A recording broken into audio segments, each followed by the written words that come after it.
Hello, I'm Cheryl Meyer, and I'm otherwise known as Cheryl M. Health Muse. And what my goal is to inspire you to lead a healthier life. So when I proposed my podcast, I proposed that we present it in two different segments. The first one is It Feels Good to Feel Good, Future-Proof Your Health, where I get to share everything I have learned to return my health back to relative wellness and to live a pain-free life in spite of the fact that I have autoimmune disease. But the second part of my podcast is this episode, and that's Tell Me Your Story, the Health Muse is in. My concept with this is it's all fine and well that you hear me tell my story, but I get a lot of, it's all fine and well that it worked for you, but it's not going to work for me. And I wanted you to hear that there are lots of people out there that have made changes in their lifestyle that have supported their health and brought them back to relative wellness. We all have a couple things in common. We all owned our own health. Whatever the doctor was suggesting we did was going on a parallel path to us making these lifestyle changes where we did things that cleaned up our toxic load. We all pay attention to our body. You'll hear jazz in the background because I want you to listen to the rhythm of your health, and I want you to pay attention to what your body is telling you. My body had been trying to tell me that I was going to topple over into toxic load for some time. I just wasn't listening. So if you clean up your lifestyle and if you listen to your body, you have a very good chance not of being deprived in any way, but returning to feeling darn good. And that's what these podcasts are really all about. So thank you for joining me. This is going to be a Tell Me Your Story, the Health Muse is in episode, and I hope you enjoy it. And I hope that we all inspire you to lead a healthier, happier life. Thank you.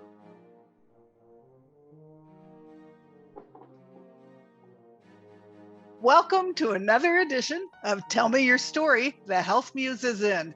And I have a fabulous guest to share with you today. Her name is Janice Naiken. She was someone who, as a teenager, started getting some breast lumps, which was very frightening, although when they removed them, they discovered they were benign. But her maternal grandmother had actually died of breast cancer.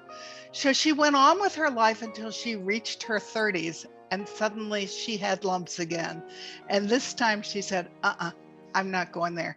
So she changed everything she could about her lifestyle and eventually went back and became a naturopath so that she could help other people with chronic health issues realize that just because something's going on in your body doesn't mean that it has to go into chronic illness and then to whatever that conclusion is. She found natural ways to help heal her clients. So as you know, I do this series because I want you to have hope that no matter what's going on with your body, lifestyle can make a tremendous difference if you own your own health and clean up and do all the 12 pillars of health. So Janice is going to explain this from her point of view, and she has helped dozens and dozens of clients discover something and then return to wellness because of her experience of making the lumps disappear in her own body. So let me read you her bio. Janice Naiken is UK's leading holistic health advisor. She was a former recruitment solution provider to the world's top corporates. She left the corporate world and now is the UK's leading holistic health advisor. As a child, she had escalating health issues, going from migraines to terrible skin. She was beginning to hate her body and was not at all confident in her teenage years. She would put herself down in her own head so that she wouldn't be disappointed by rejection from others. And wait till you see her, she's very beautiful. Her paternal grandmother had died from breast cancer by the age of 15, and she found her first breast lump by age 30. She had found her second. The first was removed surgically and it was benign. The second was removed by nature because of the increased knowledge she had about her own body. You see, by her late teens, she knew she needed to discover a better way. She was unhappy, unhealthy, and enslaved by the wrong habits that she felt she had no power to break, but she discovered that she did have the power to break them. She studied holistic medicine, addressed her weaknesses, and for nearly 2 decades now, she has worked with clients reversing a range of conditions from acne to allergies to digestive problems to hormonal issues to insomnia and cancer. She works with high performers who have stopped listening to their bodies to optimize their health. When I had my own business as a solopreneur, I wish I had known that Janice existed because I wasn't practicing self-care and the 2x4 came down on my head, as you know, because I have shared my story on here several times. She helps people achieve and to get past their disease. She speaks to a global audience so that they can all create change by owning their own health.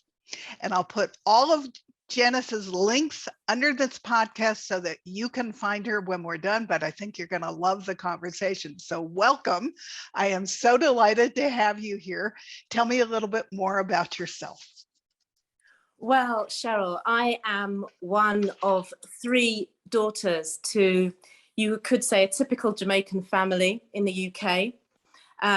We have an incredibly loving and nurturing family, and food has always played a major part in our lives. And both my mother and my father are just like off the charts as far as cooking is concerned. And, you know, our house was always filled with people. I don't know if they could smell the food from down the street, but we always had people over. We always entertained people.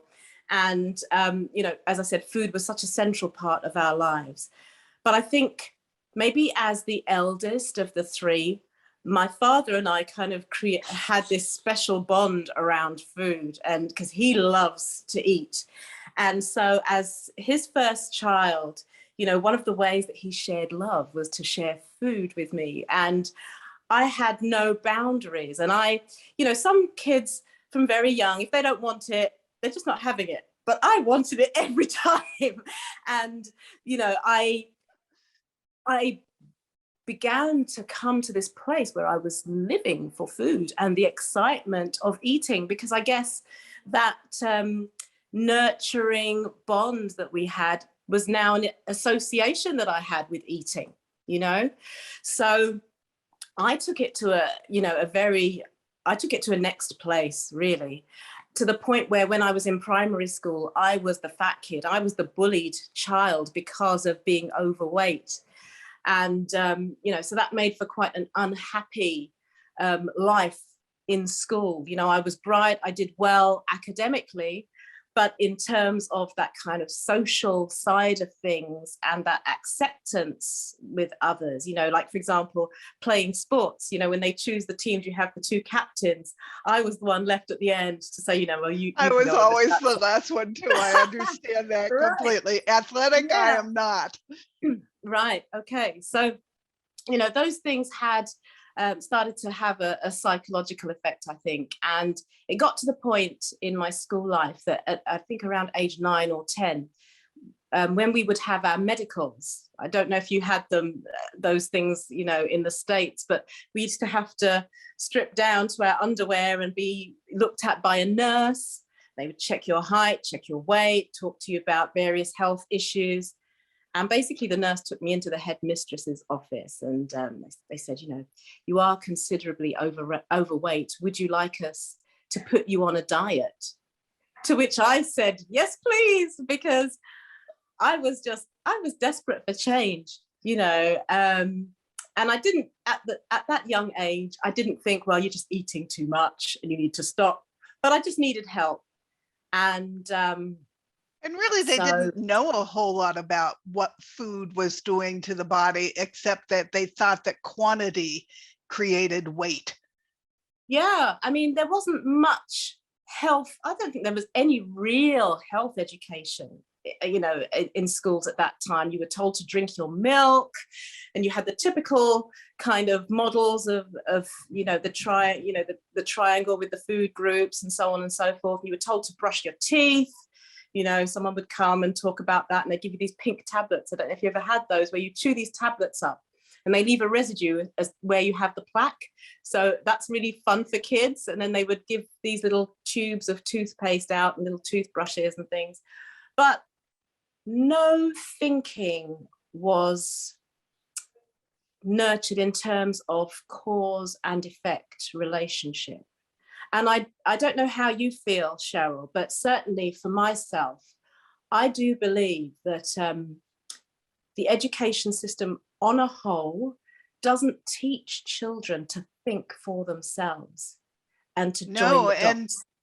I actually heard Michelle Obama started a healthy school program for food for children. And when the Obamas went out of office, I actually heard a senator say, kids don't want to eat healthy, so we're not going to make them eat that food. I was like screaming at the television set. What, are you crazy? But in this country, 53% of our children have a chronic illness. And I do believe it is directly lifestyle oriented. They're not moving enough. They're sitting in front of their screen and they're eating what I call the standard American diet, which is processed food and fast food. It's all crap. So they don't stand a chance to be healthy, and nobody's doing anything about it. There's a couple of schools that have started organic gardens and are using that in their school cafeterias, but most of our schools are serving the same cheap, inexpensive food that their parents are serving them when they get home, because Americans spend less on food than any other industrialized country. Can you believe that? Because it's amazing. It's amazing. Yeah, it's one of the things I'm on the bandwagon about. I wrote a whole section about children and food and lifestyle habits in my second book, because we got to do something. We do have to do something. I mean, we're doing them an incredible disservice. I mean, we have the issues of the environment on one hand, okay? We haven't left them much to look forward to in the, you know, ecological world. But then we've also sabotaged them physiologically. And that obviously has an effect emotionally. I mean, you know, my husband's in education, and the amount of support that has to be given to children now around their mental and emotional health. You know, children, oh, I have to leave the room, sir, because I'm having a panic attack. This is commonplace now. This was unheard of when I was at school. And it's because of the cumulative effect over the generations, because as you know, the condition of a woman, you know, physiologically when she conceives a child impacts, and, you know, of the male and the female, impacts what is given to the child in terms of their, you know, health legacy. And obviously they can do things to, you know, steer things in one direction or another themselves in time.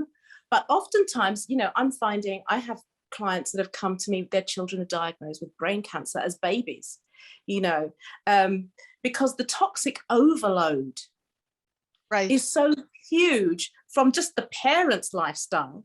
And then the children, you know, if the parents aren't very healthy, okay, then they're hardly likely to be preparing meals from scratch or taking their time to give fresh fruit and vegetables to their children, to get them to drink water, to take them out in nature, to exercise, and to the whole thing.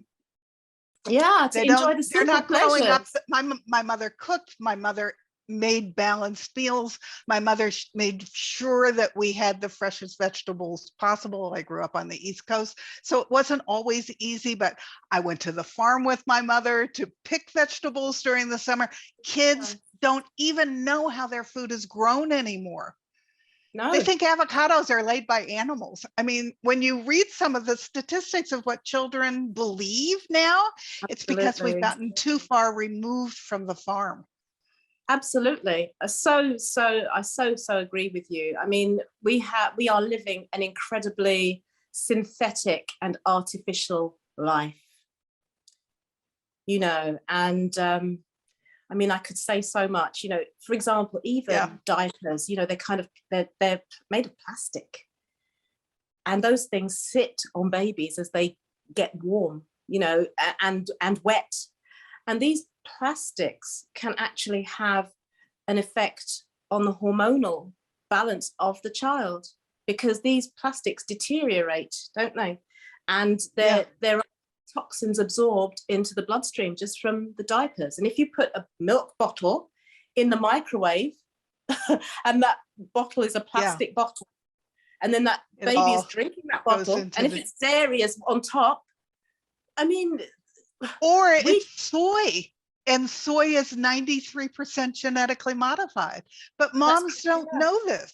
And so people like us are trying to get the information out so that people can make better decisions, not only for themselves, but also for their children, because it's crucial. It is so crucial for the present as well as the future. And I can't stress it enough, but it's, unfortunately, it's mostly when people hit the crisis point. You know, I hit my crisis point, as you shared. Hit my crisis point, right. You know, you identify with your own crisis. You know, for so many of us, because we've survived and gotten through to the other side, we're saying, don't come here. You know, don't come here. There's a red line. Don't come it takes 16 times for somebody to hear it and believe it and start to change. So the more of us talking about it, the faster the change will happen. And since I got sick 10 years ago, incrementally, I'm seeing a little change, but it's going to take some time. And that's unfortunate, because they aren't sick and tired of being sick and tired yet. And like you, I'd like them to change before they reach the point that I did, where I couldn't get out of bed because everything hurt. It's not a fun place to go. It really is not. It is not. And I have such respect for you, because I know something of what it takes when you are literally lying there feeling so helpless, and to get from that position up to take action, to motivate yourself almost from nothing. You know, it takes a tremendous amount of work. And, you know, some people don't have the support of a spouse or a loved one or a parent or whatever in their lives. And in my case, I had a very well-trained staff who just took over the business. I had a doctor who said there was nothing wrong with me, I should get mental therapy, but that she would give me steroids. I said, now why would I take steroids if there's nothing wrong with me? I said, I got news. I'm going to go find it. So my staff ran my business and I dug in, but not everybody has that advantage.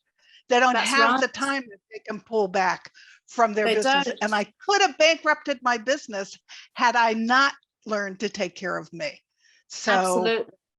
And even more fundamentally, if I might say, you have a spirit of independent thinking, Cheryl. And I don't know where you got that from. I mean, it may be interesting to hear, because I just think that oftentimes with the way things are going in life, we are cookie cutting people. We're creating a cookie cut society where people have to look, dress, you know, talk. Mm-hmm. We're mimicking a model, and it's stealing us, it's robbing us of our individuality and our creativity, because it's good to be different. It's good to have differing points of view. It's good to be able to have a lively discussion, to thrash things out and come to a realization of the truth. Yeah, you have to have that. I had a father who ingrained in me that I was a Hunsinger, which was my maiden name, and I could do anything I set my mind to. So both of my parents had unusual health issues. My father had a very rare form of epilepsy. He was an engineer. He was a brilliant man, but the epilepsy held him down. And he was his whole life looking for his answers and his puzzle pieces. And then he passed away, and my mother got something called multiple system atrophy, which no doctor in the United States knows very much about. In the beginning, they thought it was related to Parkinson's. Then they decided it was related to, of all things, mad cow disease. And now they don't think it's related to that either, but it creates similar fissions in the brain. But because Right. no one knew anything about it, when my mother got sick, I got on the internet, which was brand new, and I got into medical journals and I learned everything I could about multiple system atrophy. So when they Right. told me that nothing was wrong with me, I knew I could find it because I had already researched for my mom, and she was only Absolutely. supposed to live a year and she lived 10.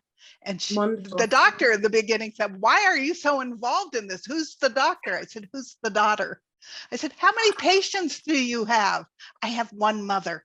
We're going to do this together." And when she finally passed away, he called me and thanked me that he wished every mother had a daughter like me. But I knew Oh, I could wow. find it. I But you knew I needed to could find stand it. your ground. You had to stand your ground for that to become a reality. And, you know, I think this is where I think it's too much power. I have respect for doctors. Some of them even reach out to work with me. Okay. And I do believe that And we there's room need for our both. doctors. Absolutely. We do So need our doctors. I don't want to be misinterpreted, but I do think that there is too much of an abandonment of our personal responsibility to doctors who themselves are mortal, who themselves are not inerrant, right? Who themselves have health problems that they are not resolving, okay? And so we have to, you know, nobody knows your body like you do. Right. Nobody understands. I mean, I've come, you know, in my work, I have people that have, you know, been told, oh, you know, I've had this test, I've had this scan, I've had these bloods taken, and I'm told everything is fine and to go home. But there's something But you don't wrong. feel good, and you That's need right. to follow your own body. This is the thing. And this is one of the things that I do very much teach the people that work with me, to listen to your own body. Because yes, the internet is there. Yes, there are case studies. But you know what? Your situation might be different to any of those. So then what? You know, so we have to I think first that I have learned that people are walking around not realizing how lousy they feel because it's become their norm. So in my case, the things that were going wrong in my body went through my brain with the speed of light because I was so busy working, building my business and traveling the world for my business. I couldn't slow down long enough to say, hey, why am I feeling this lousy? Why don't I want to go out with my friends tonight to go to a movie? What is going on with this body? It just flitted through. It wasn't that I wasn't aware.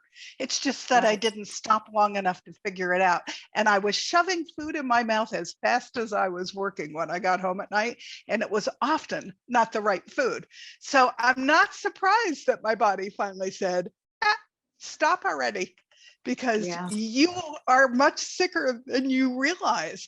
But I really want people, my phrase has become, learn to live for your future health, because every decision you make today will impact you later. So start to put all the pillars of health into place today so you don't go where I went, because you truly don't want to go there. It took me 5 years to get out of that.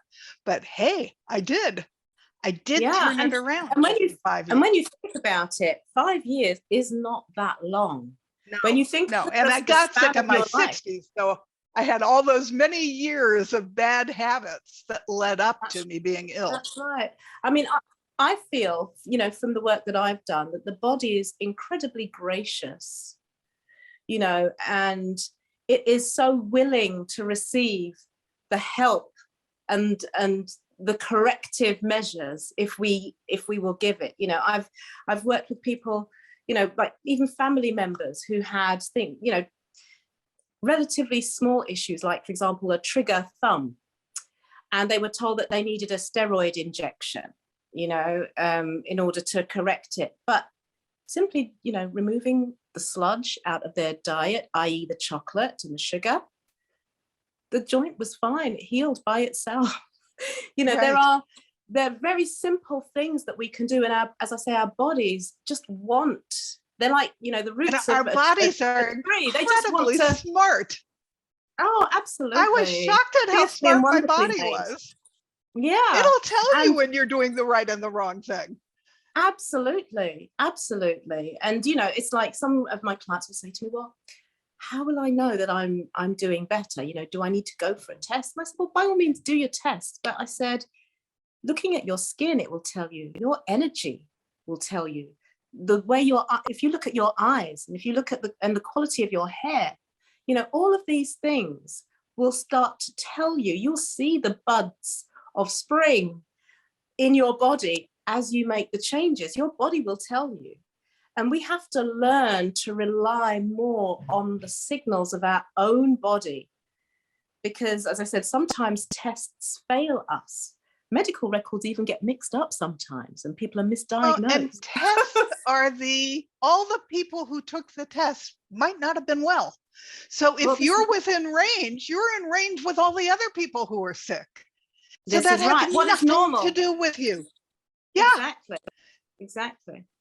You know, and people don't understand that this normal curve is really to do with, you know, the standard. So with a high standard, you know, you may look pretty bad, but with a low standard, you may look pretty good. Right. You know, but we're not thinking that far. But if you be true to yourself, is what I say to my clients, you will know. And oftentimes you have this gut feeling, whether you push it to the side or not, you have this gut feeling that tells you something's off. And, you know, actually, when I look back, I can almost tell you when it started to build up. It's just at the time I wasn't paying attention. This is it. And simple things like I had terrible body odor. I was changing deodorant all the time. I have no body odor at all anymore. That was a sign of how toxic my body was. That's right. And it was loaded. It was loaded with toxins, and my life was loaded with toxins. Definitely. So, and there, you know, that is a very practical sign and marker for you. You know, but for others of us, we are putting on aluminium-based antiperspirants, which makes us sicker. Which are, you know, they're plugging our pores with toxic metals, okay, so that the sweat can't come out. So then what happens? What happens to your liver? What happens to your kidneys? What happens to these other organs of elimination? They get overwhelmed because your sweat glands are there for a reason. They're there to do a job. And we shouldn't stop our bodies from doing that which it was designed to do. And if there is a signal that something's not good, then it's better to address the cause. I mean, have you seen that was not how, as a society, we were thinking at the time. No, it's absolutely not. Starting to shift. And have you seen these antiperspirants now that are supposed to keep you dry for 48 hours? I mean, this has become a standard. I mean, that is just absolute poison.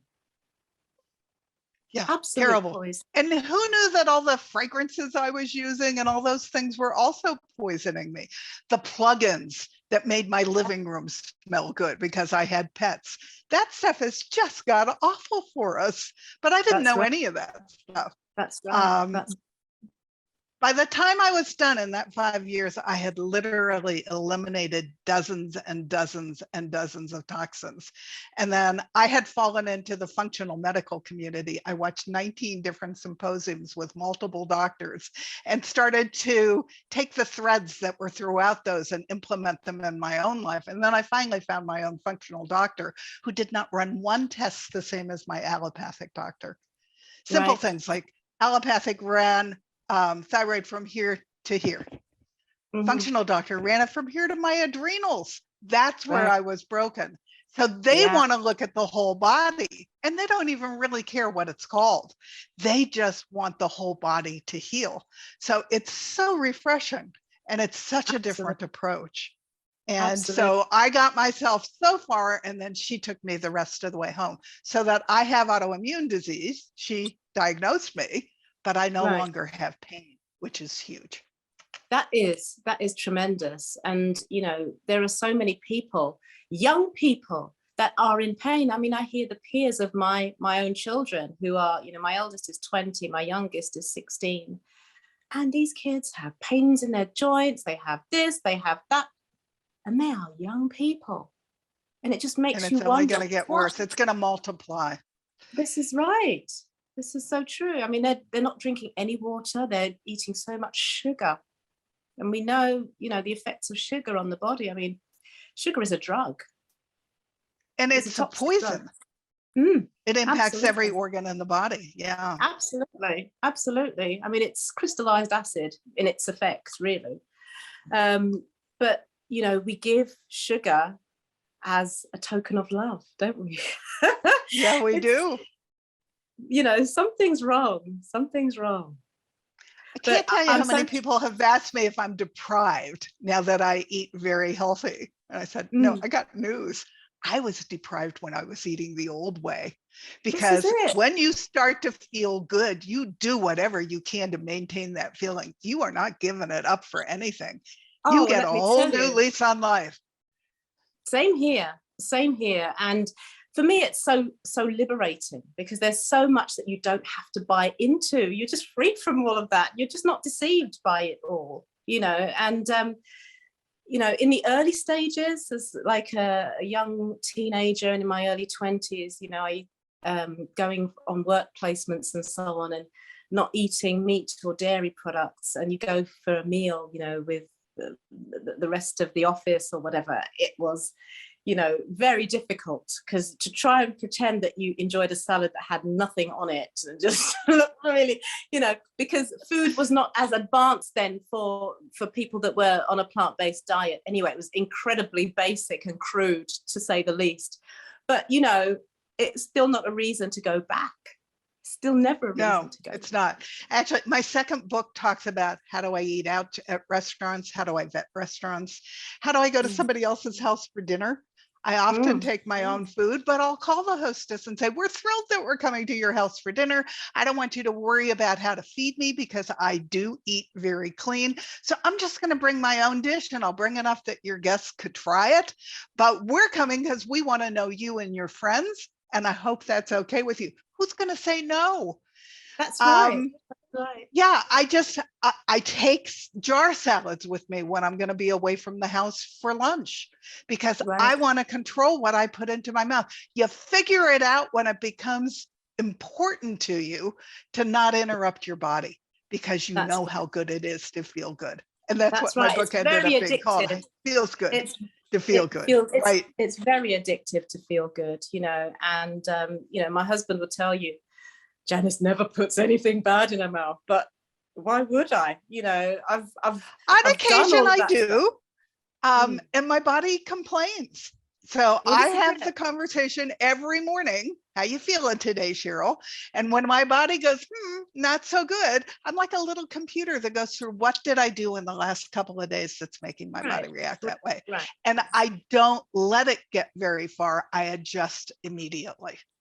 Well, this is the thing. And sometimes there are things I can't figure out. Sometimes it's an environmental thing, like fires. We're having a lot of fires in the United States. I live in California and in Arizona. We're having fires in both locations. That comes into my environment, and it does trigger a little bit of a nasty response in my body. But then I make sure that all the air freshener, not the fresheners, but the air purifiers are working properly, and we change the filters. We do things so that I don't have that reaction. Absolutely. And, the thing is, not everyone's going to be at the same place. I might be at a certain place, you'll be at a certain place. But what I would love for people listening to this and watching this podcast to realize is that you can be better than you are. And you just need to take one step at a time. You don't have to, you don't have to go cold turkey or decide, you're never going to have any sugar. You're never going to have a piece of chicken or whatever it might be that, is a thing for you, something that you love. But take a step, start to embrace some of these pillars that you speak of, and see how you feel, because there are so many people that just have so much depression. There's just this heaviness over their hearts, their minds, their spirits, and they can't understand. That is also impacted by lifestyle. People are, we have a huge depression problem and suicide problem in the world at the moment. It's the #2 cause of death amongst teenagers. I just did a series of podcasts on depression, because I'm reading lots of articles that people are identifying the problem, but they're never taking it back down to food. And nutritional psychiatry is a brand new field where they've discovered not only are what we eat, but we're what we feed our gut bacteria, because there's a direct connection between our gut bacteria through our vagus nerve up to our brains. So yes, you should seek whatever kind of medical intervention that would help you. You can go to the psychiatrist and get the drugs. You can go to the therapist and work out any kind of problem that or thing that happened in your life previously that you need to get past. But while you're doing that, start to put all of the pillars of health into place, because they won't hurt you and they might very well solve the problem so you can get off those drugs, which don't last forever anyway. So you want to work both ends. You need the doctor, because I don't want you feeling that terrible, but then start to own it yourself and put all the other things into place. Because it can make an enormous difference. That's right. And, you know, also be honest with yourself if these medications aren't making you feel good. Because for me, you know, I had terrible skin. I was put on antibiotics for them. I had migraines. I was put on drugs for that.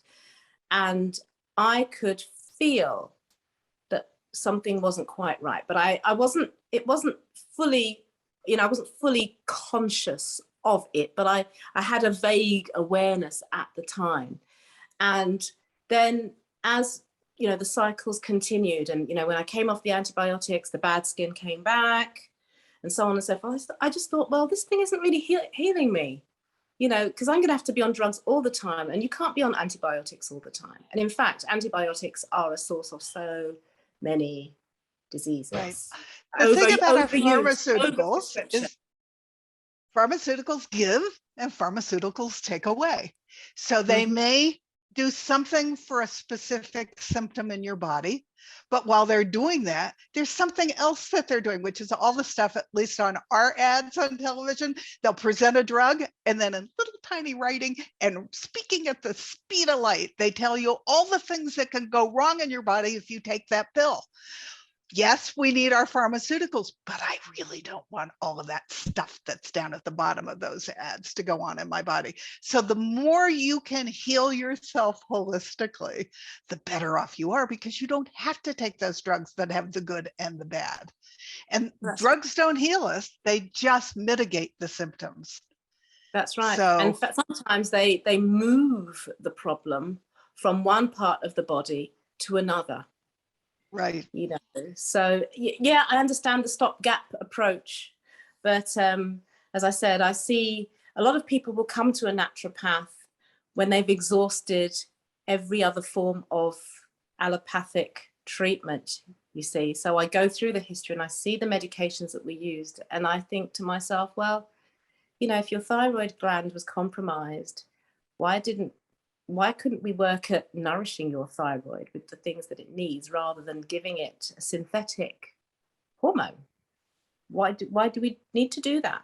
You know, and so that because these deficiencies, they will lead to other problems. For example, the iodine and the selenium needed by the thyroid. These are minerals that help to detoxify the breast, and many women that have thyroid issues go on to have breast cancer. So just by, you know, masking. And believe it or not, they also go on to have heart disease, which I didn't realize until recently. Right.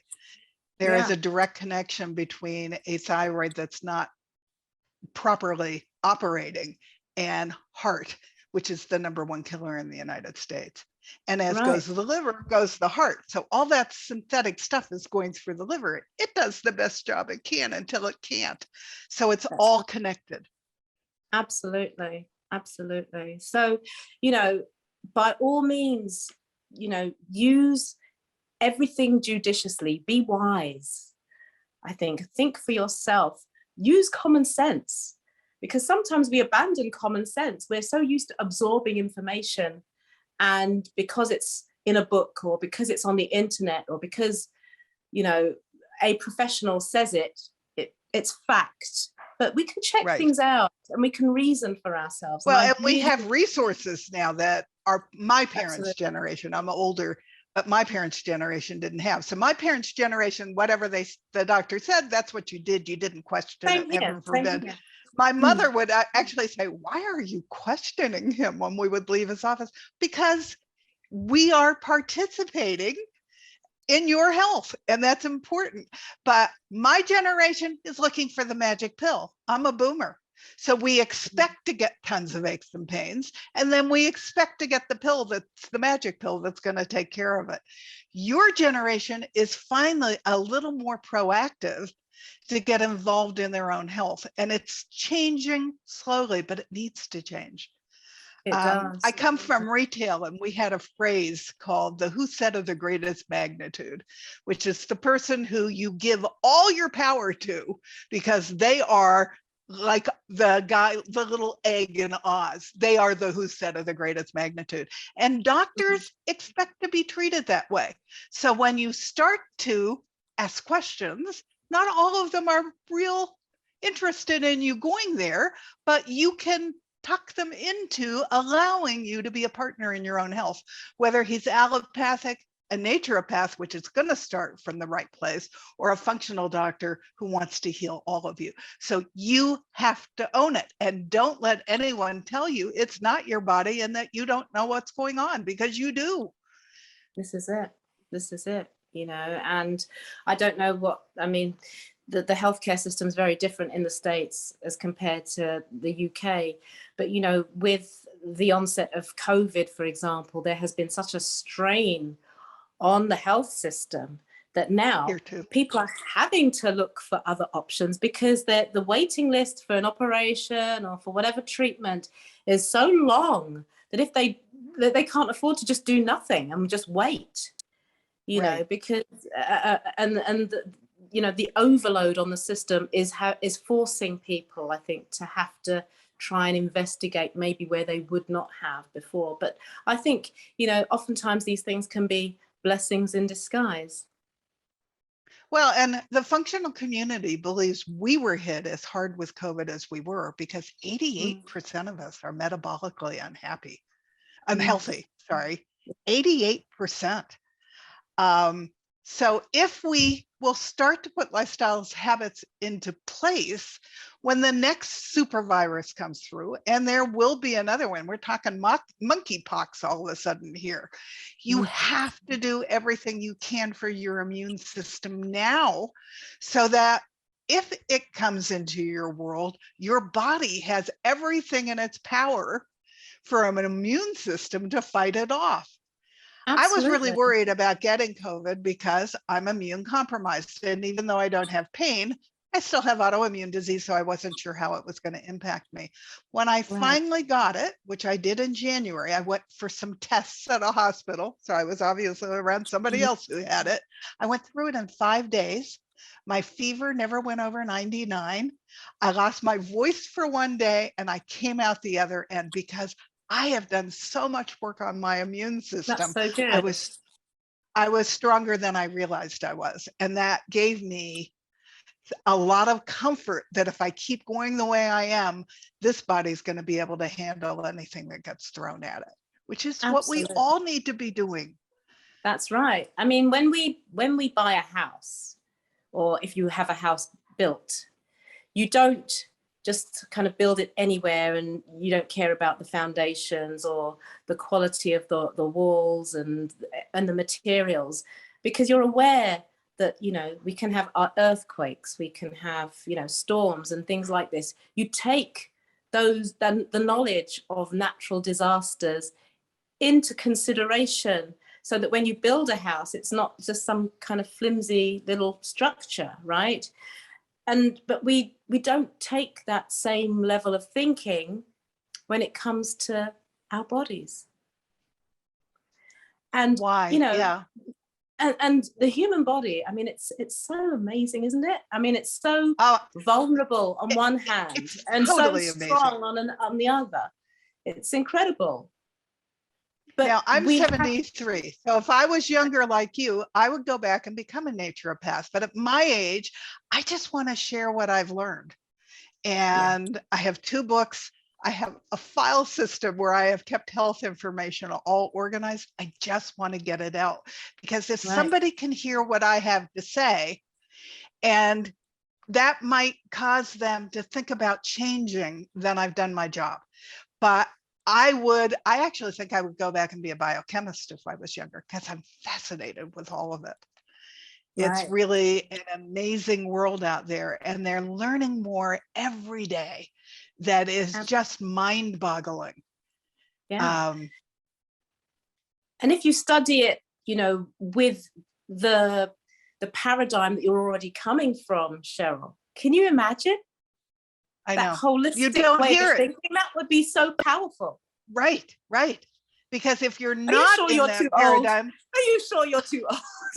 well, I study constantly. So I follow all kinds of people, and I have what I call my nurture file on the computer. I am eventually going to shift away from doing podcasts, and I'm going to I call myself the Health Muse because I want to inspire you to a healthier life. I'm going to do Health Muse bites, BYTES, that are 3 to 5 minutes. So the information is in smaller bites, so that you don't have to sit and listen to me for an hour or an hour and a half. I've laid the foundation with incredible guests like you, and with talking in depth about some of the puzzle pieces I discovered for my own body. So now it's time to get it down to smaller bites so that people can utilize the information better. Yeah, absolutely. So I'm having a wonderful time doing what I'm doing. And I do think I am making a difference with some of the people who follow me. But I'm sure. I'm not going to go back to school again. I went to health coaching school at 67. I'm not going to go back to school at 73 to get more education. I'm going to just continue to learn and look for my own puzzle pieces. Well, this is it. And the thing is, the power of your story alone can change somebody else's life. Because as you know, when you're diagnosed with illness, or you haven't been given a diagnosis, but you just feel so incredibly sick and awful, oftentimes I was speaking to a lady this morning in Australia who was saying to me, Janice, late last year, literally, I was ready to die, because you can't see past your situation.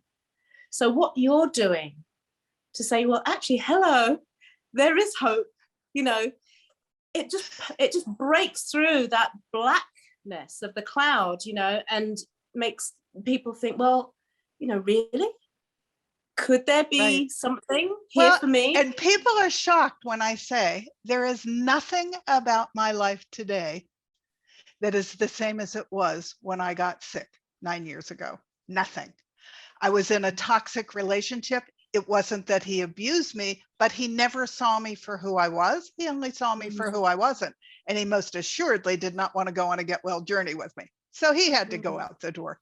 My business was starting to make me sick because I was constantly on the move. I went to Asia 11 times in 1 year. And then I come home, and being on the West Coast, I was flying, getting up at 2:00 in the morning to go to the East Coast to meet with customers. My body couldn't handle it anymore. So I sold that business. That business is gone. I now know how important self-care is, and that it's not selfish. I need to do that so I can show up for the world. I met my soulmate as a result of the other guy going out, who I met because he wanted to go on a get well journey with me. And he's a statistician. Wow. He edits my books. He produces my podcasts. He is my partner in crime. Yeah. And we're constantly looking for new places to buy healthy food. We go to a different farmer's market every weekend. We're getting to know all the farmers personally. We're having a blast, and he likes to cook as much as I do. So everything has changed, and I have a heck of a good life today, and I feel fantastic. I feel better at 73 than I did in my 50s. So if anybody out there thinks that change is not possible, change is incredibly possible. And you can build the life that you have always wanted to live, but didn't know how to build it. So you just have to start. And I agree with you. It's one step at a time. It is. And, if people come to this place where they feel, really trapped, now there are people. There are people like yourself, there are people like me that you can talk to. You don't have to just suffer in silence with your own thoughts and emotions until you feel like you're going to explode.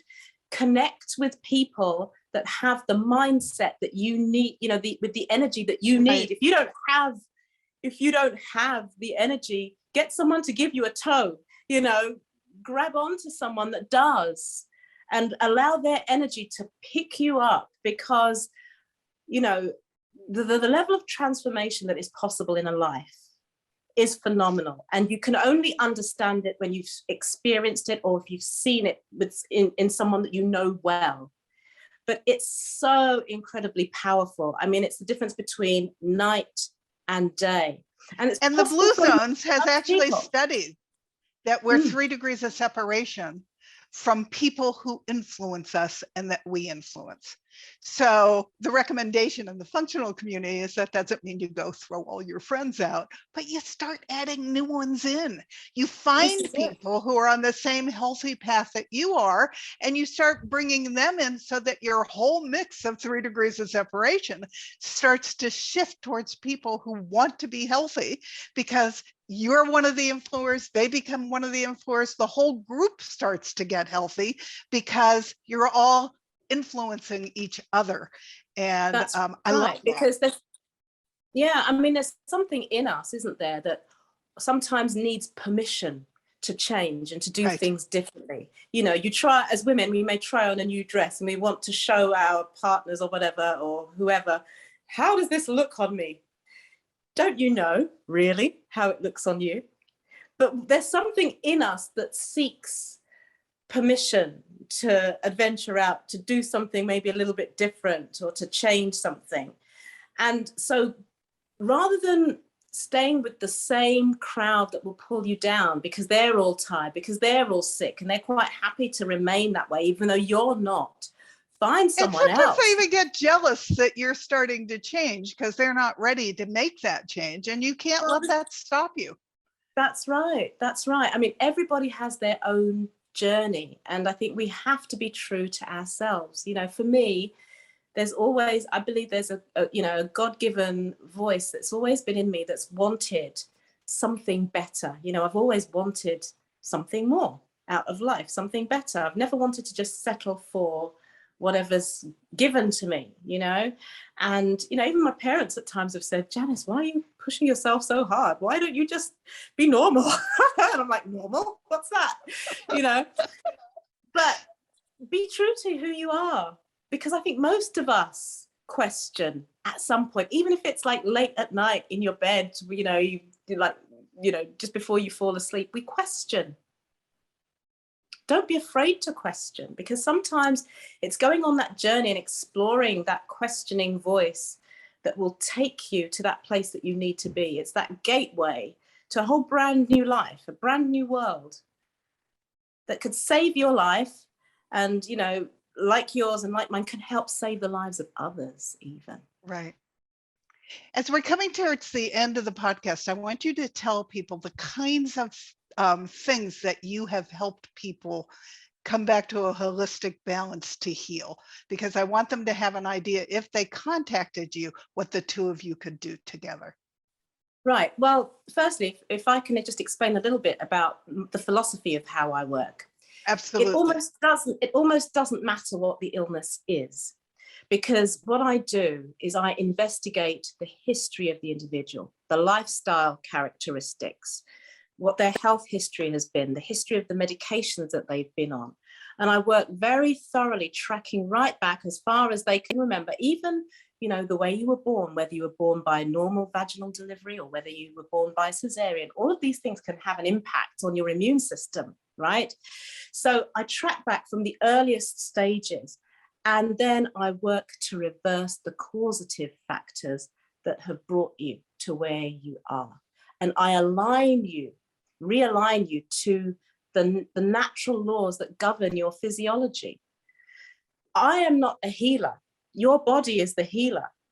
The body heals itself, but it heals itself as it's being realigned to nature's laws.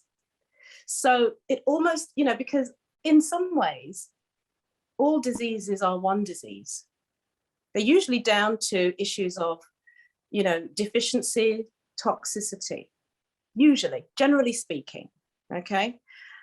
And once you understand exactly what those deficiencies are and what those toxic factors are, and also, you know, the mental and emotional issues that people are dealing with, because they need to be strengthened mentally to do what needs to be done. Usually the body will just heal naturally, given those right conditions. It's like a plant. If you put a plant that needs sunlight in the shade, it's not going to thrive. Yeah, but if you take it back and you put it back in the full sun, all of a sudden, whoop, this plant just comes alive. I mean, have you ever been away and you've got to water your plants or ask someone to water your plants and it's like some withered up thing, and then you add water and then all of a sudden, you know, like maybe half an hour, 45 minutes later, this plant just comes, you just see the hydration working through the plant and you see a transformation in the plant, and the body is like that. So for me, it almost doesn't matter what the disease is, but it matters to find out what are the laws of health that you have been contravening. What are the factors in your life that have, you know, affected your body to bring it to where it is? And we unpick those things and we address those things and the body will heal. But, you know, having said that, I mean, all kinds of issues from, you know, the inflammatory and autoimmune ones like, you know, arthritis, you know, thyroid disorders, liver problems, even high blood pressure, diabetes, cancer, insomnia, hormonal imbalance, cancers. I've worked with colon cancer, brain cancers, breast cancers, liver cancer, you know, all kinds of cancers. I almost don't know how many more I could add. I mean, I've worked with multiple sclerosis as well. And while the person was not diagnosed as free from the disease, the lesions on the brain had healed and they had no more symptoms, okay? So right. The results speak for themselves, whether or not a rubber stamp is placed on a file. Right. That's why I say I still have autoimmune disease. I am still aware that that happened to me, but I don't have the pain and I'm not going back there. So. Right. Yeah. And I so love your story. I so love your story. And I think it's just so empowering for so many people. And I just hope, and I look forward to your bite-sized things as well, because I think, you know, because of the nature of life and people are living in this fast-paced world, if they can just plug into something that's really quick, you know, it's almost like, you know, the hors d'oeuvres, isn't it? You know, just something, a quick bite. And it's just enough to maybe trigger, because we're sowing seeds, aren't we? We're sowing seeds all the time. Absolutely. I go on treasure hunts with my clients. Right. What are you feeling? Let's go on a treasure hunt to find your puzzle pieces. Because I've decided health is balance. Mental health is balance. When we're out of balance, we're diseased. And so it's coming back to balance, which simplified it all to me because it made it all so much clearer as to where we need to go with our bodies. That's right. And I think, you know, anyone that engages with you or someone like myself, they will understand that while we're not trying to oversimplify things, there are timeless principles of healing that will guide you. And once you understand those principles, they will steer you through the healing process. And you will find exactly what you need. But it's when you just trying to buy into the latest and the greatest. You know, everybody's selling a product now. Everybody's pushing a product. You know, did you know that 40% of women are, you know, deficient with magnesium? Here's my supplement, please buy now. You know, it's, I really hate that approach. I'm not saying it doesn't help anyone, but to me, what people need is a sound education around their body in terms of the principles. And if you understand principles, even when you don't understand every detail, you will have something to get you moving in the right direction. And you will also be able to smell a rat, I would say, when, you know, there's false information about health. Because if you understand a principle of healing and how the body works, you will know that, well, this can't be true. You know, and I think people need that because there are so many people jumping on the bandwagon of health and healing now. And, you know, you always have, you know, some people suffering as a result of that. Well, and our advertising here, at least in the United States, is very deceptive. So you have to have Right. your little antlers on going, could this possibly be true? I'm Absolutely. constantly looking up things that are said in ads going, I knew it wasn't true the minute I heard it, but a lot of the public does not know that. So don't just accept what they're shoveling at you. Research it, learn about it, own it. Absolutely. And find people that can help you. This Right. is key. Yeah. So thank you. I've so enjoyed our conversation. I'm sure that the people who listen to this will as well. And I will give you all the ways to find Janice underneath this podcast so that you can locate her. She works globally, so don't be afraid to reach out if you think that she has the specific things that can help you refine your health and come back to the principles of wellness. So thank you, Janice. It was delightful to have you on my show. Thank you, Cheryl. It's been a real pleasure. Thank you for having me. Sorry, I cut you off too early. Thank you. That was fun.